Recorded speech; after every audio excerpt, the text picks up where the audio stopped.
VA loan myths that are still hurting veterans in 2025.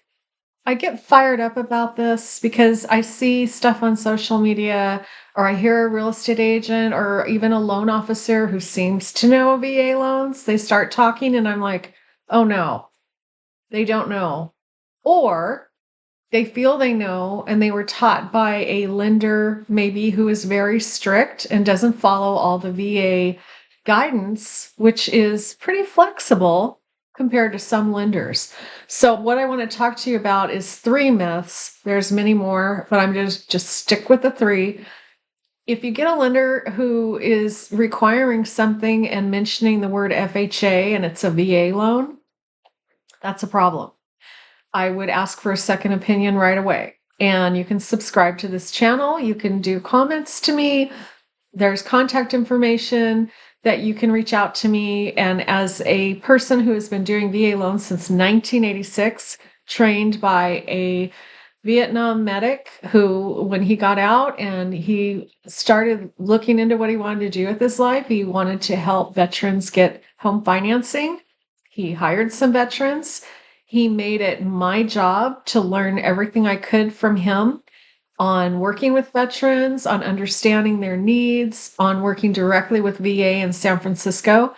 This was really crucial for me because I had never dealt with that kind of a large government bureaucracy, I would say. And it was hard. If I got one thing wrong, they would ship a whole file back to me and make me do it over again. So at the time, I cried a lot when I went home, but I'm getting off track, as I often do. So, what I'm going to tell you is some lenders and some loan officers, when they really don't know for sure, they will go ahead and quote an FHA guideline. And FHA has a lot of great things about it, but it's not VA. FHA is a different government program. There are some similarities possibly with credit scores and being open to some credit history issues, but for the most part, they are two very different loans. So when you hear FHA guidelines mentioned while you're trying to get a VA loan, that's a red flag. The other thing was we had veterans that had just gotten out. They needed a civilian job. They weren't quite ready to start the minute they got out. And sometimes the civilian job didn't appear to have much to do with what they learned from school or maybe what they did in the VA, or it wasn't clear. So I had a situation, one I can think of, where the veteran was working on the job a few months, and the job was helicopter repair. And basically, he didn't tell us much about his background. We had a certificate of eligibility that said that he was eligible for a VA loan, but due to his time on the job, a previous VA lender had turned him down and said he needed to be on that job 6 months before they would consider his civilian income. I talked to him about it, and I asked him, why did the helicopter company hire him? That is always my first question, by the way. Whenever there is a question about employment history and income, I ask why. Because 9 times out of 10, they know why. They will tell you, oh, they hired me because 10 years ago, I got my degree in childhood psychology. And it was just easy for me to get right back into that. I mean, there is always a story, almost always. And if there's not a story, the person maybe needs more time on the job. In this case, he said, oh, well, I worked on different equipment, and it's easy for me to work on helicopters. It's what I did. And I said, okay, well, can you get me your DD-214? And he said, well, the previous lender said I didn't need it because I had a certificate of eligibility that showed I qualified for the loan. And I said, yes, true. But your DD-214, it's better than a resume. It's better than a work history letter. It tells what you did.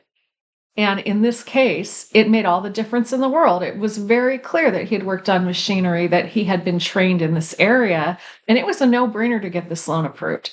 So that's just another example. And then the other myth is that a veteran was told they couldn't have a deposit used, they did a deposit into their bank account of about $7,000, and they needed that money to help pay for some closing costs. They had a collection they needed to pay off. The seller wasn't willing to pay that much in seller paid costs. And so they needed that money to buy the home. And the lender told them, you can't borrow money for the down payment. Now, 100% true for an unsecured loan, FHA loan, that would be a problem.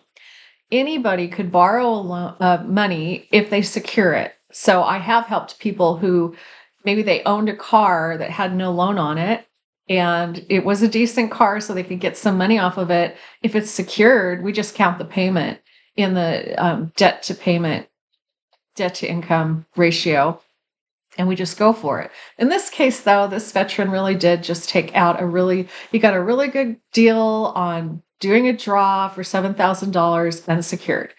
And his payments were going to be pretty low. And, he just didn't think it was going to be a problem. And so VA allows that. A lot of lenders don't realize that. A lot of loan officers don't realize that. And as a VA underwriter, I did get that clarified yet again because it came up 2 or 3 more times down the road. And it's always been the case that VA lets us do our lender discretion. This veteran had not shown any history of drawing money out, owing a bunch of creditors. He was pretty conservative.